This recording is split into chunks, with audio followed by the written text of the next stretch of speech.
నమస్కారం. అద్దంకి న్యూస్‌కి స్వాగతం. ఈరోజు ముఖ్యాంశాలు. అద్దంకిలో ప్రశాంతంగా ప్రారంభమైన ఇంటర్ పరీక్షలు.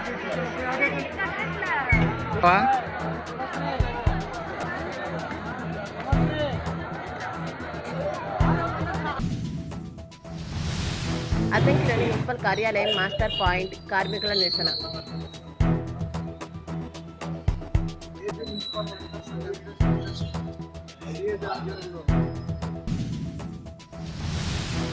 సింగరకొండ ప్రసన్నాంజనేయ స్వామి 71వ వార్షిక తిరునాళ్ల సందర్భంగా విద్యుత్ సభలకు ముందస్తు అనుమతులు తప్పనిసరి అన్న అద్దంకి సిఐ సుబ్బరాజు.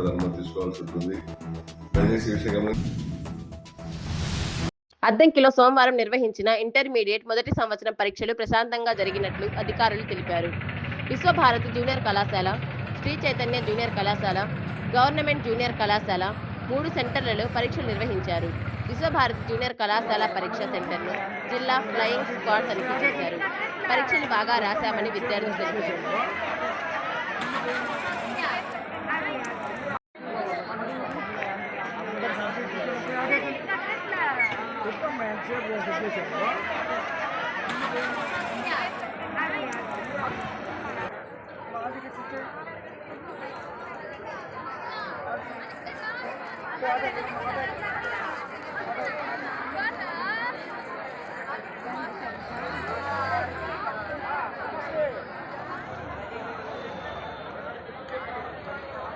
बारा सेवा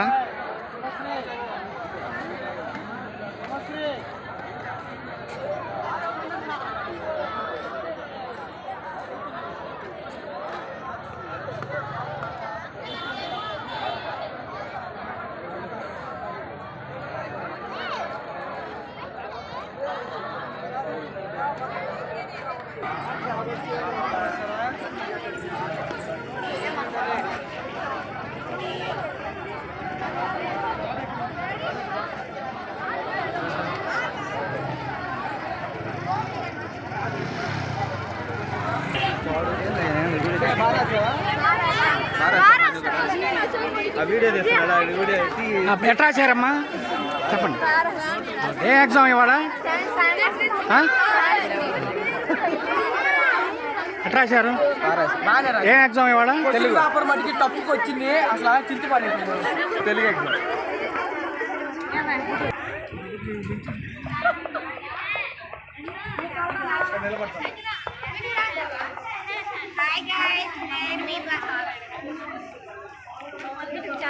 ఎట్లా చేరు?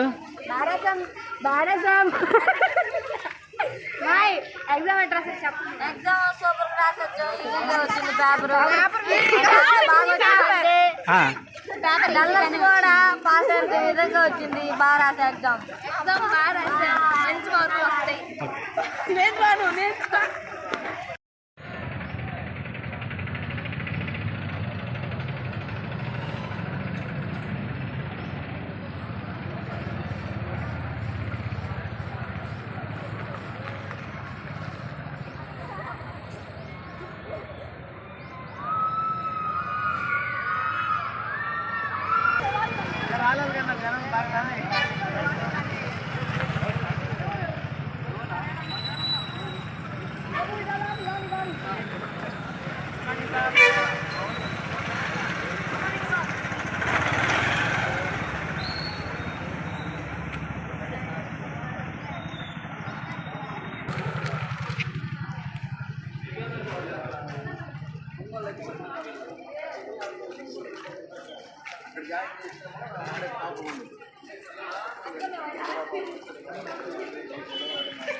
అద్దంకిలో జరుగుతున్న ఇంటర్మీడియట్ పరీక్షా కేంద్రాల వద్ద పటిష్ట పోలీస్ బందోబస్తు నిర్వహిస్తున్నామని సిఐ సుబ్బరాజు తెలిపారు. సోమవారం ఆయన పరీక్ష కేంద్రాల వద్ద బందోబస్తు ఏర్పాట్లను పరిశీలించారు. సిబ్బందికి తగు సూచనలు చేశారు. 144 సెక్షన్ అమలు చేస్తున్నామన్నారు. పరీక్ష కేంద్రాల పరిసర ప్రాంతాల్లో జిరాక్స్ సెంటర్లు మూసివేయాలన్నారు. నిబంధనలకు విరుద్ధంగా జిరాక్స్ సెంటర్లు తెరిస్తే చర్యలు తీసుకుంటామన్నారు. మార్చి నెలలో జరగనున్న 10వ తరగతి పరీక్షలలో 100% ఉత్తీర్ణత సాధించాలని మండల విద్యాశాఖ అధికారి కెవి శ్రీనివాసరావు అన్నారు. అద్దంకి సింగరకొండ రహదారిలోని కాకానిపాలెం జిల్లా పరిషత్ పాఠశాలను ఆయన సోమవారం సందర్శించారు. ఈ సందర్భంగా ఉపాధ్యాయులతో సమావేశమయ్యారు. 10వ తరగతిలో 100% ఉత్తీర్ణత సాధించడానికి అవసరమైన అన్ని చర్యలు చేపట్టాలని సూచించారు.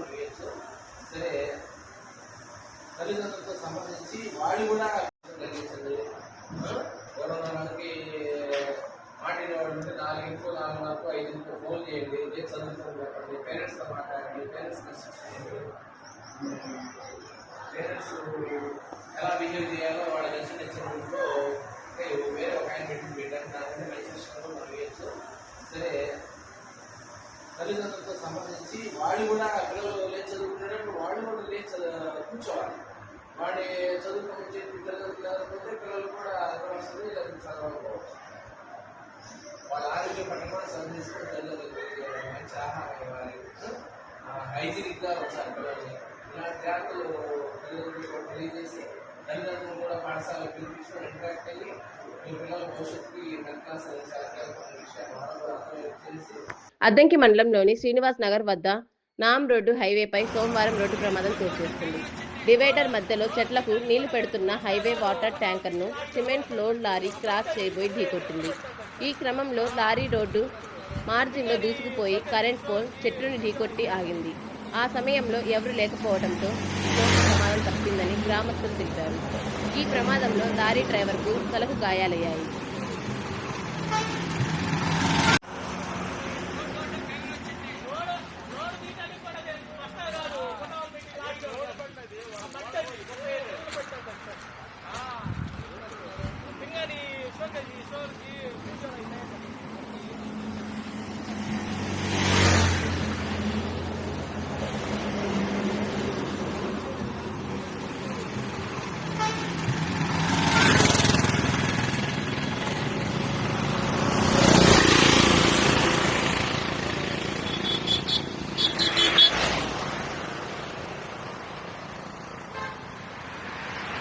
సింగరకొండ ప్రసన్నాంజనేయ స్వామి 71వ వార్షిక తిరునాళ్ల సందర్భంగా ఏర్పాటు చేయనున్న విద్యుత్ ప్రభలకు ముందస్తు అనుమతులు తప్పనిసరిగా పొందాలని అద్దంకి సిఐ సుబ్బరాజు అన్నారు.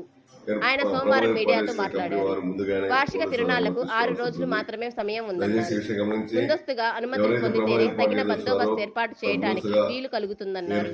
డిఎస్పీ నిబంధనలను అనుసరించి అనుమతులు తీసుకోవాలని సూచించారు.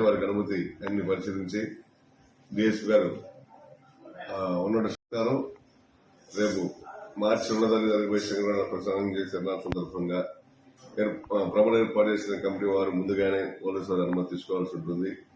దయచేసి ఈ విషయం గమనించి ఎవరైతే ప్రభుత్వం ఏర్పాటు చేయదలుచున్నారో వారు ముందస్తుగా ఏర్పాటు చేసుకుంటూ అందులో భాగంగా అనుమతి కోసం వచ్చినట్టయితే వారికి అనుమతి అన్ని పరిశీలించి డిఎస్పీ గారు ఉన్న షరతుల ప్రకారం నిబంధన ప్రకారం ఎవరైనా ముందుగా వచ్చి పెట్టుకున్నట్టయితే అప్లికేషన్ పరిశీలించి అనుమతి ఇవ్వడం జరుగుతుంది. కనుక మాకు కూడా ఎంతమంది ఎన్ని ప్రభుత్వాలు వస్తున్నాయి, బందోబస్తు ఏ విధంగా ఏర్పాటు చేసుకోవాలి అనే సిస్టమ్ ప్రకారం మేము కూడా అనుసరించడానికి అవకాశం ఉంటుంది.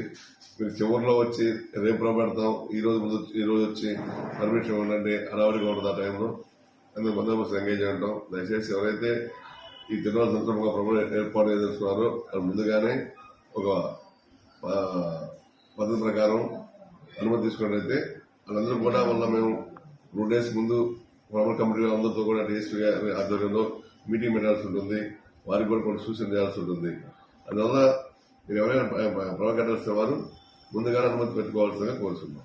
అద్దంకిలోని మున్సిపల్ కార్యాలయం మాస్టర్ పాయింట్ వద్ద కార్మికులు సోమవారం నిరసన చేపట్టారు. కడపలో సమస్యల పరిష్కారం కోసం ఆమరణ నిరాహార దీక్ష చేస్తున్న మున్సిపల్ కార్మికులకు మద్దతుగా నిరసన చేపట్టినట్లు ఏపీ మున్సిపల్ వర్కర్స్ యూనియన్ నాయకులు ఉసురుపాటి శామ్యూల్ తెలిపారు. 12వ పీఆర్సీ వయోపరిమితి 62 సంవత్సరాలు, కనీస వేతనం 26,000 అమలు చేయాలని కార్మికులు ప్రభుత్వాన్ని డిమాండ్ చేశారు.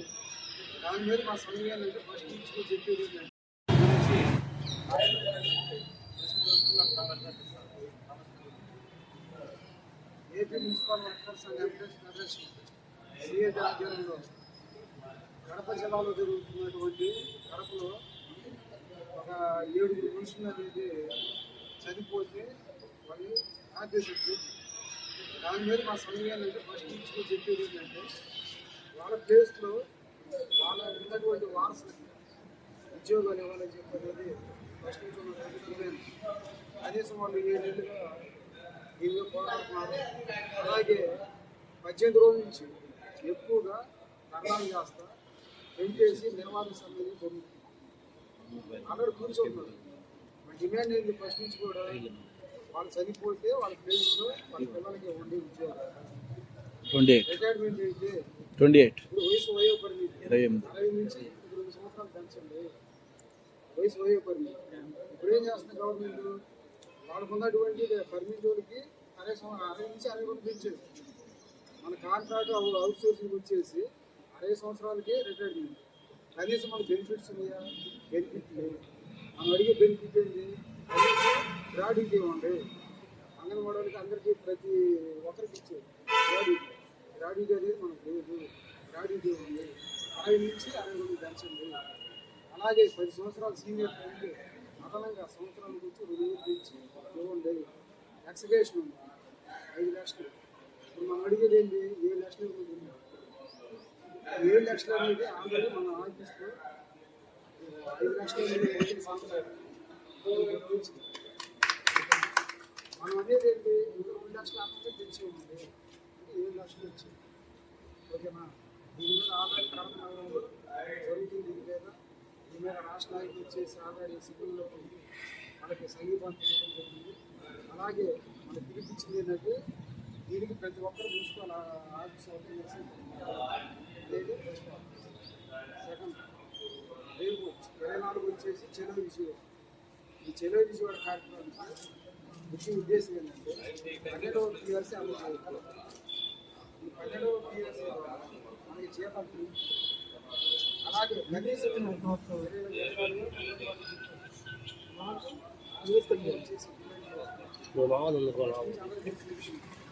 అలాగే సంక్షేమ పథకాలు అమలు. సంక్షేమ పథకాలు ప్రతి ఒక్కరు అవుట్ సోర్సింగ్ కాంట్రాక్ట్ అమలు చేయాలి. అలాగే కాంట్రాక్ట్ వర్క్ వచ్చేసి జీవో నెంబర్ 36 ప్రకారం ఏం చేయాలి. అలాగే ఆఫ్కాస్ట్లో తీసుకోవాలి. ఇంకో విషయం ఏంటంటే మనం చేసే ఈ కార్యక్రమాలకి పోరాటానికి నిర్మాణం వచ్చేసి ఈ కాంట్రాక్ట్లో ఉన్నటువంటి వాళ్ళని జీవో వచ్చింది. ఏమని ఇచ్చింది? CFMS ద్వారా ఎవరు కూడా ఆఫ్కాస్ట్లో తీసుకోవాలి. గవర్నమెంట్ వచ్చి జీవో ఇది కూడా మన సంఘం యొక్క ఇష్యూ. అలాగే 2023 నుంచి వచ్చేసి గత ప్రభుత్వం వైసీపీ ప్రభుత్వం ఉన్నదాని నుంచి మన ఇంజనీర్ వర్కర్కి స్కిల్ సెమీ స్కిల్ అని చెప్పి అక్కడి నుంచి పోరాడతాం. దానికి భిన్నంగా మనం వచ్చేసి సర్టిఫికేట్లు ఉన్న వాళ్ళు ప్రజెంట్ దానికి పెట్టేసి కేటగిరీ ప్రకారం దీనికి కూడా మన సంఘం కృషి. మిగతా వాళ్ళకి సర్టిఫికేట్లు ఎవరైతే లేని వాళ్ళు ఉంటారో దాని మీద కూడా ఈ పరిస్థితి చెప్పారు. దీని మీద డిబేట్ అటెండ్ చేస్తారు. ఓకేనా? అలాగే 24 జరిగే విజయవాడ చెలవు విజయవాడ కార్యక్రమాన్ని ప్రతి ఒక్కరు మంచి ప్రయత్నం చేయాలని చెప్పాను. మా సంఘం ఎవరైతే ఉన్నారో ఇంజనీర్ సెక్షన్లో సాయంత్రం వరకు నేర్పిస్తే కమిషన్ చెప్పేసి ఆల్రెడీ చేరాలా, మన జిల్లాలో చేరాలా, బాపట్ల రేపు ఆల్రెడీ వాళ్ళందరూ ప్రిపేర్ అయ్యింది. మున్సిపాలిటీ వచ్చి ఆల్రెడీ మెసేజ్ అందుకని మున్సిపాలిటీ వాళ్ళు కూడా శానిటేషన్ ఎక్కువ అలాగే సర్టిఫికేట్ ఎవరైతే ఉన్నారో ఆల్రెడీ కమిషన్ ప్రాసెస్ అట్లా ఆగి ఉంటుంది. దాని మీద చదివికి ఏమైనా అడుగుతారు అనుకుంటే చేయాలి. ఆ సర్టిఫికేట్ కూడా అడిగితే మళ్ళీ వాళ్ళని తెలియజేస్తారు. అద్దంకిలోని ఘంటసాల వెంకటేశ్వరరావు స్మారక కళావేదిక వద్ద ప్రతిభామూర్తుల సభ నిర్వహించారు. సినీ నేపథ్య గాయకురాలు వాణి జయరాం గురించి వక్తలు ప్రసంగించారు. సుమారు 2000 పైచిలుకు 19 భాషల్లో విలక్షణంగా ఎందరో సంగీత దర్శకుల సారథ్యంలో పాటలు పాడి వాణి జయరాం చరిత్ర సృష్టించారన్నారు. ఆమె గాత్రంలో పురుడు పోసుకున్న కొన్ని శబ్దాలు అలాగే శాశ్వతంగా మధురంగా ఉన్నాయని కొన్ని పాటలు పాడి వినిపించారు. అద్దంకి న్యూస్ సమాప్తం. తిరిగి రేపటి న్యూస్ కలుద్దాం. అంతవరకు సెలవు. నమస్కారం.